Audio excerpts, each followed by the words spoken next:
Being able to switch from FK to IK is one of the first complex mechanisms that you will learn as a rigger. It is a must-have, since different situations will require different needs. You maybe think that it's hard to make it, but I will prove you wrong. Hello everyone, I'm Mile from Invictus Studio. Today you will learn how to make FK-IK switch chain with ease, and without further ado, let's get started.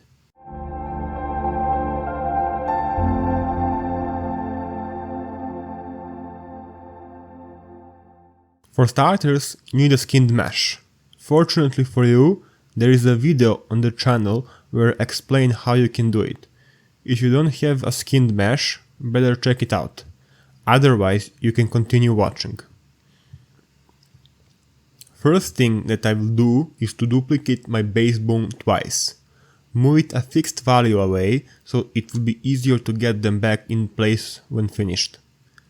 One of the chains will control FK motion and the other one will control IK motion. Name them so you know which one is which. I will even give them the different bone colors so you can see better what I'm doing. Before making them able to switch, it will be better to create corresponding mechanisms. For the FK, leave it as it is. It is already functional in the way that we need it. The only thing you could do is to disconnect all of the bones. In edit mode, press A to select everything, then press Alt P and choose disconnect bones. This way they will still be parented, but you just gave an animator more options to make stylized animation. Now for the IK, there are some more things that you need to do. For starters, last bone in the chain needs to be unparented from its original parent.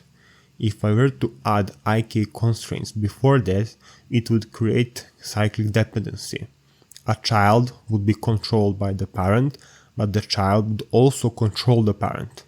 We generally avoid doing this, but there are cases where we use it to our advantage. To see what I'm talking about, there is a video on the channel where it is explained more precisely. To get back on track, I will unparent the bone in edit mode with Alt P and then select clear parent. With that bone still selected, I will shift select its previous parent, then in pose mode I will press Shift Ctrl C and choose inverse kinematics. When I move the foot, everything is pulled in. That is because I didn't set the chain length and it moved everything by default. To fix it, select the number of bones that are in the chain, starting from the bone with constraint. If I now were to move the foot, we get wanted behavior. There are two things missing for perfect IK chain. First is the pole target. It will allow us to dictate the orientation of our leg.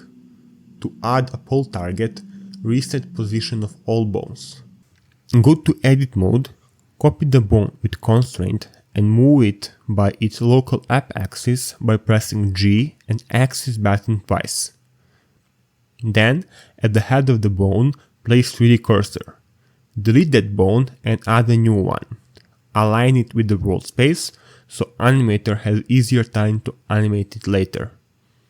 Now in pose mode, on the bone with IK constraint, select our new bone as pole target.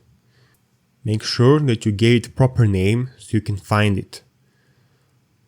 Now it is controlled nicely. If the bone pops when you add pole target, which it shouldn't because you moved it on the right axis, tweak the pole angle as needed. Last thing I'm doing is creating a controller for the IK foot. The reason is because I don't like the way in which foot rotates. I want it to rotate from the tip, not from the base. To do so, I will simply extrude a bone from the tip on one of the global axes. Press Shift 10 and select Z up for right orientation. Now parent the foot and the pole target to the controller and you are done. Also, parent that controller to the root, so when you move the root, everything follows. It is time to make them switch. I will do it by putting copy constraints on the original bones and then dictate their influence with the driver. Firstly, I will constrain the bone to the IK chain since that will be the default mode. Then I will constrain them to FK chain and turn off all the constraints so I can focus better. In edit mode, create a new bone that will store the properties. Name it as you want. In pose mode, with that bone still selected, go to bone properties and at the bottom you will see properties panel. Create the property and make sure that the type is set to integer. Range should be from 0 to 1. A good practice is to check library overrideable so when you link the rig to the animator, all the functions will be saved. After you create it, right-click on the property and copy it as new driver. On the original bones, paste the driver on the constraint for the FK chain by right-clicking. The influence of the constraint should be 0, since the value of the property is 0. Now, repeat the process on all of the bones and enable all of the constraints. After you're done, in pose mode, hide every IK bone except the controller and the pole target. In edit mode, move back all the bones by the increment you moved them in the beginning.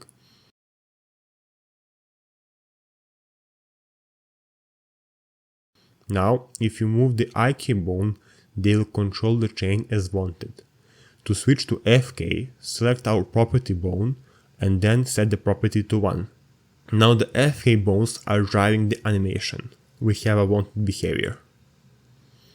As you saw, when you switch the mode, bones snap back to their previous position.